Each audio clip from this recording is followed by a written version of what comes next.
కూడా తప్పే. రాజ్యాంగం వ్యతిరేకంగా ఎవరు మాట్లాడినా తప్పే అని మొదట చెప్పిన సోదర, కొద్దిగా వినండి. మీరు మొదట చెప్పిన ముఖ్యమంత్రి గారు ఎవరు మాట్లాడినా తప్పే. అది రాజ్యాంగ వ్యవస్థలో మాట్లాడడం తప్పు. ఇది ఒక్కొక్క రూపాయి ఉన్న ట్యాక్సుల రూపకంగా కట్టినటువంటి ఉన్నటువంటి వాటిని సంస్థలు ఏర్పడితే వాటిని ధ్వంసం చేసుకోవడానికి, చంపుకోవడం, నరుక్కోవడానికి కాదండి. ఎంతో 1200 మంది బలిదానంతో ఏర్పడినటువంటి తెలంగాణ రాష్ట్రము మొన్నటి వరకు 10 సంవత్సరాలు పరిపాలించింది కదా. ఎందుకంత ఫ్రస్ట్రేషన్ లో వస్తున్నారు? అవసరం ఏముంది? వెయిట్ చేయొచ్చు కదా. 2 సంవత్సరాలు అయిపోయింది ప్రభుత్వం ఏర్పడి. అనేక సంక్షేమం, ఒకవైపు అభివృద్ధి చేస్తున్నప్పుడు రేవంత్ రెడ్డి గారి సారథ్యంలో ఈ రోజు ప్రభుత్వం పనిచేస్తున్నది. మీకు ప్రజాస్వామ్యబద్ధంగా మీరు నిరసన తెలపడానికి అన్ని వసతులు కల్పించినాం కదా. మేము ధర్నా చౌకుల్ని బ్యాన్ చేయలేదు కదా. ఎక్కడ ఎవరిని ప్రభుత్వ పరంగా మీరు కోర్టును ఆదేశించండి, కోర్టుతో దార తెచ్చుకోండి, లేకపోతే గవర్నమెంట్ కు అప్పీల్ చేసుకోండి, పోలీసు వ్యవస్థకు అప్పీల్ చేస్తే ధర్నా చేయండి. దాన్ని మీరు ప్రజాస్వామ్య పత్రిక ముఖంగా రండి, ఎలక్ట్రానిక్స్ మీడియా, ప్రింట్ ముఖంగా రాని వచ్చి చెప్పండి. చెప్తే ఏదైతే బాగుంటది. ఎవరు చేసినా ప్రజాస్వామ్య వ్యతిరేకంగా అది తప్పే అని చెప్తున్నాం మేము. ఎవరికి హక్కు లేదు ఈ ప్రజాస్వామ్యబద్ధంగా ఏర్పడి ట్యాక్సుల రూపకంగా మరి సంస్థలు ఏర్పరచుకున్నప్పుడు వాటిని పగలగొడతాం, తర్వాత కాళ్ళ పెడతాం అనే పదాలు అనేటివి అందరు ఖండించాల్సిందే. చంపుకోవడం, నరుక్కోవడం అది వేరే వారు, కానీ ప్రజలకు సంబంధించింది కాళ్ళ పెడతాం చాలా మేము ఖండిస్తున్నాం. దాన్ని చర్య తీసుకోవాల్సిందే. ఏ పార్టీ వ్యక్తులు మాట్లాడినా ప్రజాస్వామ్యబద్ధంగా కేసులు పెట్టాల్సిందే, చేయాల్సిందే. నేను ఎవరిని గురించి నేను మాట్లాడుతున్నాడు, కాంగ్రెస్ వాళ్ళైనా సరే, బీజేపీ వాళ్ళైనా సరే, బీఆర్ఎస్ వాళ్ళైనా సరే, అందరి మీద కేసులు పెట్టాల్సిందే ప్రజాస్వామ్య వ్యతిరేకంగా, చట్టానికి వ్యతిరేకంగా మాట్లాడితే. కాబట్టి ఇది మరి కేటీఆర్ గారు, కేసీఆర్ గారు ఆలోచన చేయాలి. ఇలాంటి వ్యక్తులు చేసుకుంటే వారి పార్టీకి నష్టం జరుగుతుంది, రాబోయే కాలంలో ఇబ్బందులు ఎదురవుతాయి. మరి కేటీఆర్ గారు దీని విషయంలో కానీ, కేసీఆర్ గాని స్పందించాలి. కానీ ఆయన మాట్లాడిన విధానం అనేది ఇప్పటి వరకు మాట్లాడింది, ఇప్పుడు కాంగ్రెస్ వాళ్ళు మాట్లాడిన విధానం వేరే ఉంది. కానీ అక్కడ ఏమంటుండ ఆయన, ప్రజాస్వామ్యబద్ధంగా ట్యాక్స్ల ద్వారా ఏర్పడినటువంటి సంస్థలపై దాడులు చేయండి, కాలబెట్టండి అండి. ఎవరికి హక్కు ఉంటుందండి దానికి? కాబట్టి ఇది చాలా తప్పు. కఠినమైనటువంటి చర్యలు తీసుకోవడం జరుగుతుంది. ఇప్పుడు రేవంత్ రెడ్డి గారి నాయకత్వంలో ఈ రోజు మన ఇక్కడ ఉన్నటువంటి ఎవరిని వదిలేదు లేదు, ఏ కేసును కూడా వదిలే ప్రసక్తి లేదు. శాంతి భద్రత విషయంలో కానీ ఎవరు చేసినా కూడా అది తప్పు అవుతుంది, శిక్షించాల్సిందే, కేసులు పెట్టాల్సిందే. అంటే కేసులు అనేవి కేవలం ప్రతిపక్ష పార్టీలకే వర్తిస్తాయా, లేకపోతే కాంగ్రెస్ నాయకు వర్తిస్తా అని చెప్పేసి కేసులు మీ మీద ఎందుకు అయితే లేవండి? ఈ రోజు ఇద్దరు ఎమ్మెల్యేలు ముఖ్యమంత్రి బయట ఎట్లా తిరుగుతారు?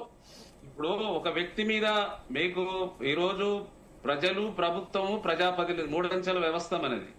ప్రజాప్రతినిధి అనేది ఇట్ ఇస్ మీడియేటర్ అండి. ప్రభుత్వం ఉంది కదా, ప్రభుత్వ అధికారులు, పోలీసు వ్యవస్థ అంతా ఉంది కదా.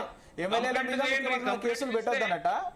చట్టం అందరు సమానమైన 3 అంచెల వ్యవస్థ అయినా 30 అంచెల వ్యవస్థ అయినా చట్టం అందరు సేమ్ ఉంటది. ఇప్పుడు కేసులు, చట్టం, రాజ్యాంగం అందరు సేమ్ ఉంటది కదా. మరి మా కేసులు ఎందుకు తీసుకుంటలేరు? ఈ రోజు రేవంత్ రెడ్డి గారి మీద మా నాయకులు ఇచ్చిన కేసులు ఎందుకు తీసుకుంటలేరు? మీ ఎమ్మెల్యేల గారి మీద మా నాయకులు ఇచ్చిన కేసులు ఎందుకు తీసుకుంటలేరు? కేవలం సుమోటోగా తీసుకొని కేసు పెట్టు అని చెప్పి ఇద్దరు ఎమ్మెల్సీలు వ్యవస్థ ఇప్పుడు రాజ్యాంగం లోపడే వ్యవస్థ పనిచేసేది. సోదరుడు విను, నేను చెప్పిన నీకు ప్రజాస్వామ్య విషయం. ఇప్పుడు మనది 3 అంచెల వ్యవస్థ. ప్రజాప్రతినిధులు అనేది మీడియేటర్ సోదరాయిగా. ప్రభుత్వం ఉంది కదా, ప్రభుత్వ అధికారులు ప్రభుత్వం అనేది చట్టం ఎవరు చుట్టమైతుందని ఇక్కడ ప్రశ్న సోదరా. ఈ రోజు మీ నాయకులు ఎందుకు కేసులు అయితే లేవు? కేవలం మా నాయకులు ఎందుకు సుమోటో తీసుకుని కేసులు పెడతా ఉన్నాం ప్రశ్నిస్తా ఉన్నాము. ఈ రోజు మీ మీద ఎందుకు కేసులు అయితే ఫస్ట్ చెప్పండి. అంటే డీజీపీ గారు వాళ్ళు ఇచ్చినటువంటి కేసులు, వాళ్ళపైన ఇచ్చినటువంటి కేసులు ఎవరి మీద చర్యలు తీసుకోరు. వాళ్ళే కాదు, వాళ్ళ ఫ్రెండ్స్ పైన ఇక మళ్ళీ ఏమో పేరు తీసుకోవద్దని ఒక గ్యాగ్ ఆర్డర్ తెచ్చుకున్నాడు కదా. వాళ్ళ మిత్రులకు సంబంధించిన వారిపైన కూడా పెద్ద పెద్ద పోక్సో లాంటి కేసులలో కూడా వాళ్ళు అనుకున్నప్పుడే అరెస్టులు అయితే 9 రోజుల దాకా ఎటువంటి యాక్షన్ గానీ ఏం జరగదు. అంటే ఇట్లా నడుస్తా ఉన్నది. ఈ రోజు మన సోదరు మాట్లాడుతూ ఏం చెప్తా ఉన్నది, కేతపల్లి మున్సిపాలిటీ అని చెప్పి. కేతపల్లి కాదమ్మా, అది కేతన్పల్లి. 56 రోజులు చాలా మెజార్టీ వచ్చినటువంటి అక్కడ కమ్యూనిస్టులకి, బీఆర్ఎస్ కి సంపూర్ణ మెజార్టీ వచ్చి అక్కడ మున్సిపల్ చైర్మన్ పీఠాన్ని కైవసం చేసుకోబోతున్నటువంటి ఈ పార్టీల మీద దమననీతి ఏ విధంగా జరిగింది, ఆ రోజు అక్కడ మంత్రి వివేక్ గారు ఎట్లా చేసిరు అని చెప్పేసి చూస్తే, ఆ రోజు బాలకృష్ణ గారి కేసులు ఏ విధంగా తన మీద పుటప్ చేసి తనను ఆదిలాబాద్ జైల్లో ఏ విధంగా పెట్టి హింసించిన చూసినాం. అయినా కానీ చివరికి న్యాయం గెలిచిందమ్మా. అక్కడ చూడండి, బాలకృష్ణ గారి పైన ఉద్యమంలో 226 కేసులు అయినాయి. మేబీ సోదరికి ఆ కేసుల గురించి అవగాహన లేనట్టుంది అప్పటికి. మేబీ అప్పటి డాటా కాకుండా ఏదో మొన్నటి కేతన్పల్లి ఈ మున్సిపాలిటీ ఎన్నికలు ఒక ప్రజానాయకుడుగా ఇలాగ మాట్లాడడం ఎంతవరకు కరెక్ట్ చెప్పండి? రెచ్చగొట్టేలాగా మాట్లాడడం ఎంతవరకు కరెక్ట్? బండి సంజయ్ గారు తల్లిని తండ్రిని కేసీఆర్ గారి భార్యను కేటీఆర్ గారిని ఉన్న వాళ్ళందరూ అవమానించారు. దాని గురించి మాట్లాడండి. ముందు గురువింద ఇండివిజువల్ గా కాదండి, ఏ లీడర్ అయినా సరే ఖండించాల్సిందే. తన నలుపు తన గురువింద గింజ తెలియనట్టు వాళ్ళు మాట్లాడుతూ ఉన్నారు.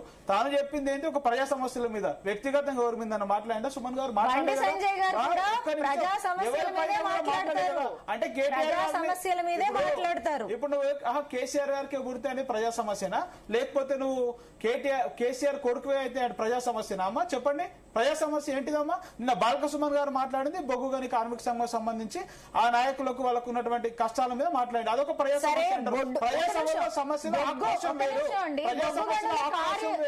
బొగ్గు గనుల కార్మికుల సమస్య గురించి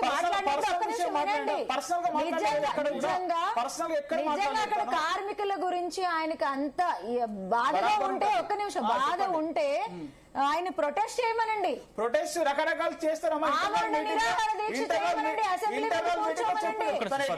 చేస్తాడు కానీ వ్యక్తిగతంగా ఎక్కడ చేయలేడు మీ నాయకులాగా అని చెప్పే ప్రయత్నం చేస్తా ఉన్నాను నేను. ఎక్కడ తను వ్యక్తిగత ఎజెండాను అమలు చేయలేదు. మాట్లాడండి, గవర్నమెంట్ ప్రాపర్టీ ఉంటే దానిపైన యాక్షన్ తీసుకోండి. యాక్షన్ తీసుకోండి. మీరు ఏదైనా మనకు అనలిస్ట్ గారు చాలా గొప్ప చెప్పిన ఇంతకుముందు అవగాహన ఉంటే నేను చెప్పింది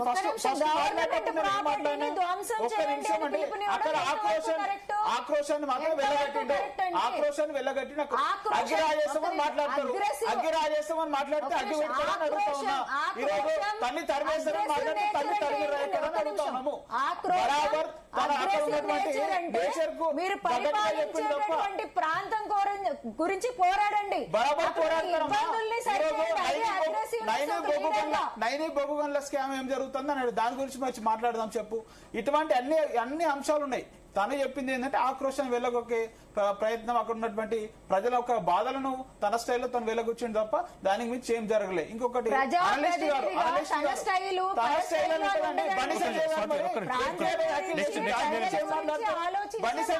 కేసు అయిందా? బండి సంజయ్ గారు చాలా నీచంగా మాట్లాడండి, వ్యక్తిగత విమర్శలు. ఎటువంటి అక్కడ ఏ సమస్యకు సంబంధించో ప్రజలకు సంబంధించి దాని మీద ఎటువంటి కేసులు కావు, ఎందుకంటే ఇక్కడ ఫ్రెండ్ ఉన్నాడు కాబట్టి. ఇక అనలిస్ట్ గారు మాట్లాడి చాలా గొప్ప చెప్పారు. జూబ్లీ హిల్స్ తన అల్లు అర్జున్ గారి ఇంటి మీద జరిగినటువంటి దాడి గురించి. జూబ్లీ హిల్స్ ఏంటి, అల్లు అర్జున్ గారి ఇంటి మీద దాడి జరిపింది ఎవరు? ఓయి విద్యార్థి రెడ్డి సీను. సో నా మిత్రుడే.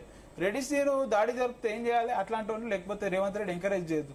రెడ్డి సీను పెళ్లి అయితే వీడికి సపరేట్ హెలికాప్టర్ వేసుకొని పోయి దీవించి ఆశీర్వదించి వచ్చినాం అంటే ఈ సభ్య సమాజానికి ఏం మెసేజ్ ఇస్తున్నావు? ఇంకో 10 దాడులు చేయరా సీను అని చెప్తున్నాడా? ఏం చెప్తున్నాడు తను?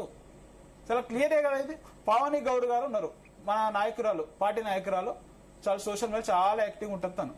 ఆ సోదరి ఇంటి మీదకి నాయకులను పంపి మరి ఈరోజు దాడి జరిగితే ఒక కేసు అన్న అయిందా? వాళ్ళ మీద ఏం యాక్షన్ తీసుకున్నారు? అంటే ఈ వ్యవస్థ తనకు నచ్చితే నజరానా లేకపోతే జుర్మానా రకంగా ప్రవర్తిస్తా ఉన్నారు. అంటే వాళ్ళకి నచ్చిన వాళ్ళు ఏం చేసినా తప్పనిపించదు. మరి ఈరోజు పవన్ గౌడ్ గారి మీద మీరు మహిళనే కాండి, పవన్ గౌడ్ గారి మీద అట్లా అటాక్స్ అవుతా ఉన్నాయి. మరి దాని మీద ఏం మాట్లాడదాం? బీజేపీ నాయకుడు పంపిండు, మరి కేంద్ర మంత్రి పంపించిండు వాళ్ళను. మరి తన మీద ఏమో తను ఏడున్నాడు, బయట ఉన్నాడా, జైలు ఉన్నాడా? వాళ్ళ మీద ఏం కేసులు కావు.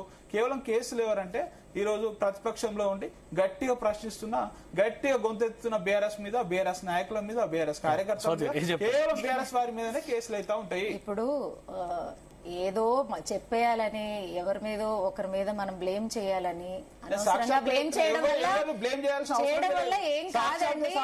నిజాలు అన్ని ముందుకు వస్తాయి. గానీ ఈవేళ బీజేపీ లీడర్స్ ని మీరు ఏదో ఒక రకంగా బ్లేమ్ చేయాలని చూస్తున్నారు కాబట్టి మాటలు వస్తున్నాయి. గానీ ఒక నిమిషం ఇప్పుడు మీరు అన్నారు అగ్రెసివ్ నేచర్ అనేది ఏది పడితే అది మనం ఎక్స్ప్రెస్ చేయొచ్చు. ఒక్క నిమిషం, మీరే చాలా మంది లీడర్స్ గురించి ఎగ్జాంపుల్స్ ఇచ్చారు. వాళ్ళు అలా చేశారు, ఇలా చేశారు, అది కరెక్టేనా అని అంటున్నారు. మరి మీరు చేసేదేంటి? ఒకళ్ళని ప్రశ్నించేటప్పుడు మీ వైపు కూడా మీరు ఫస్ట్ ప్రశ్నించుకోవడం నేర్చుకోవాలి. మీరు పద్ధతిగా మీరు అన్ని విధాలుగా ఉన్నప్పుడు ఇంకొకళ్ళని ప్రశ్నించేటటువంటి సమస్య రాదు. ఇంకొకటి ఏంటంటే అగ్రెసివ్ నేచర్ అనేది ఆయనకు ఉంది అని అంటున్నారు. అగ్రెసివ్ నేచర్ ఆక్రోశం అని చెప్పిన aggressive గా మాట్లాడడం బాధని చెప్పిండు, ఆక్రోశం ప్రజల బాధని చెప్పిండు. ఆయనకు aggressive nature అని చెప్పలేదు. మీ లీడర్ అగ్రెసివ్ లీడర్ ఆయనకు aggressive nature అని చెప్పలే. మీకు ఎట్లా famous మీ దృష్టిలో? ఆయన చెన్నూరు మండలంలో కూడా మాకు 226 కేసులు వేసుకున్న ఒక్క సుమన్ నిమిషం famous. అండి, మీరు చెన్నూరు కూడా వెళ్లి ప్రజలను అడిగితే ఆయన పోయినాం, మా aggressive చెన్నూరుకి లీడరే అంటారు. వేరే లేదో కానీ మేము చెన్నూరుకు పోయొచ్చినాము, వెళ్ళొచ్చారు ఎలక్షన్ కదా. ప్రచారానికి కూడా పోయినాము. ఒక నిమిషం సార్ వినండి. చెప్పండి. ఇప్పుడు ఆయన ఎందుకు ఎంపీగా ఎమ్మెల్యేగా ఒక ప్రాంతాన్ని పరిపాలించి కూడా ఇవాళ ఓడిపోయాడంటే ఆ ప్రజల్లో ఆయన మీద ఉండేటటువంటి ఒక ఆలోచన మారిపోవడం వల్లే కదా. ఈయన ఒక అగ్రెసివ్ లీడర్ గా ప్రామిస్ చేశాడండి వాళ్ళ ప్రాంతానికి. ఒక మోడల్ టౌన్ ని నేను నిర్మిస్తాను, ఒక హైలీ ఏమంటారు మంచి రోడ్స్ ని నిర్మిస్తాను, అలాగే హాస్పిటల్స్ ని గానీ మార్కెట్స్ ని గానీ చాలా మోడర్నైజింగ్ గా నేను అక్కడ డెవలప్ చేస్తాను వాళ్ళ ప్రాంతంలో అని చెప్పి చివరికి అవి ఏమీ చేయలేదు. ఆ విషయంలోనే సక్సెస్ ఇవ్వలేని లీడరు ఈవేళ ఇవన్నీ మాట్లాడుతున్నాడు. ఇవి కూడా ప్రజలు ఆసుపత్రి చూపిస్తా. సుమన్ గారు పోకముందు కేతన్పల్లి గానీ చెన్నూరు గాని మున్సిపాలిటీలు ఎట్లున్నాయి, సుమన్ గారు పోయిన తర్వాత ఎట్లున్నాయి, మీకు కెమెరా పట్టుకొని పోదాము. సుమన్ గారు ఎన్నికైనాక తర్వాత ఎంత అభివృద్ధి చేశారు. సరే కెమెరా పట్టుకొని ఆ ప్రాంతం మీద అవగాహన ఉన్న వ్యక్తిగా చెప్తాను. అభివృద్ధి ఒకటే అభివృద్ధి ఒకటే కేసీఆర్ గానే ఓడగొట్టారు కదా. చాలా మంది ఫ్యాక్టర్స్ ఉంటాయి. మీకు వివేక్ గారు 40,000 ఉద్యోగాలు ఇస్తాను దొంగ మాటలు నమ్మి 400 హామీలు ఇచ్చిన కాంగ్రెస్ కదా. ఆ రోజు దొంగ హామీలు ఇచ్చిన కాంగ్రెస్ ను చూసి కొట్టేసినాడు. సుమన్ గారు బాగా చేయలేరని కాదు, సుమన్ గారు చేసినటువంటి ఆసుపత్రి గానీ రోడ్లు గానీ అక్కడ ఉన్నటువంటి భవనాలు గానీ అసలు ఆ చెన్నూరు చరిత్రలో కూడా అంత అభివృద్ధి ఎప్పుడు జరగలేదు. అంత అభివృద్ధి చేసిన నాయకుడు సుమన్ గారు. ఎందుకంటే కేసీఆర్ గారికి చాలా దగ్గరగా ఉండి చాలా చనువుగా ఉన్నటువంటి వ్యక్తి కాబట్టి విపరీతమైనటువంటి నిధులు తీసుకుపోయి అభివృద్ధి చేసిండు. కావాలంటే మీరు ప్రజల్లో బీఆర్ఎస్ కి ఆదరణ తగ్గుతుంది ఇలాంటి మిలిటెంట్ యాక్టివిటీస్ చేస్తే. బీఆర్ఎస్ కి ఆదరణ తగ్గేది ఉంటే వీళ్ళు మా మీద కేసే పెట్టరు. సింపుల్ ఎగ్జాంపుల్, వీళ్ళ మీద కేసులు పెడతా ఉన్నట్టు బీఆర్ఎస్ కి ఆదరణ ఉన్నట్టు మా నాయకుల మీద ఆదరణ ఉన్నట్టే అని అర్థం చేసుకోవచ్చు. ఎక్కడైనా సరే చాలా ఏ విలేజ్ కి పోయి అడిగినా సరే, ఏ మూలకు పోయినా, ఏ కోనకు, ఏ చిట్ట చివరి గ్రామానికి పోయి తెలంగాణలో చెప్పేది ఏంది, ఈ రోజు ప్రభుత్వానికి వ్యతిరేకంగా ప్రభుత్వ విధానాలు మన ఫెయిల్యూర్ అయితే ఈ రోజు ప్రతిపక్షంగా ఎవరు కొట్లాడుతున్నారంటే ఎవరు చిన్న పిల్లలైనా చెప్తారు బీఆర్ఎస్ అని చెప్పేసి, కేసీఆర్ గారి పార్టీ అని చెప్పేసి. ఈ రోజు దాంట్లో ఎటువంటి శేషభిషలు లేవు. ఈ రోజు ఖచ్చితంగా బీఆర్ఎస్ పార్టీ ఏకైక పార్టీగా కొట్లాడుతున్నది సింగిల్ గా. ఈ రోజు ఆర్ఎస్ బ్రదర్స్ రేవంత్ సంజయ్ బంధం వాళ్ళకి రోజు మనకు కనబడతా ఉన్నది. ఏ విధంగా కేసుల విషయం వచ్చినా కనిపిస్తుంది. ఈ రోజు ఏమైనా అభివృద్ధి విషయం వచ్చినా ఈయన ప్రశ్నించడం వాళ్ళు లేరు. ఇట్లా ఏ రకంగా తీసుకున్నా గానీ ఈ రేవంత్ సంజయ్ ఆర్ఎస్ బ్రదర్స్ బంధం గానీ, లేకపోతే ఈ రోజు కాంగ్రెస్ బీజేపీ దోస్తాన గానీ, మన మోడీ వచ్చి నాతో కలిసి పనిచేయనటువంటి ముచ్చట్లు గానీ ఇట్లా చూస్తా ఉంటే ఈ రోజు ప్రభుత్వం నడుస్తా ఉన్నది. కాంగ్రెస్ బీజేపీలో సంకీర్ణ ప్రభుత్వం నడుస్తా ఉన్నది. ఈ రోజు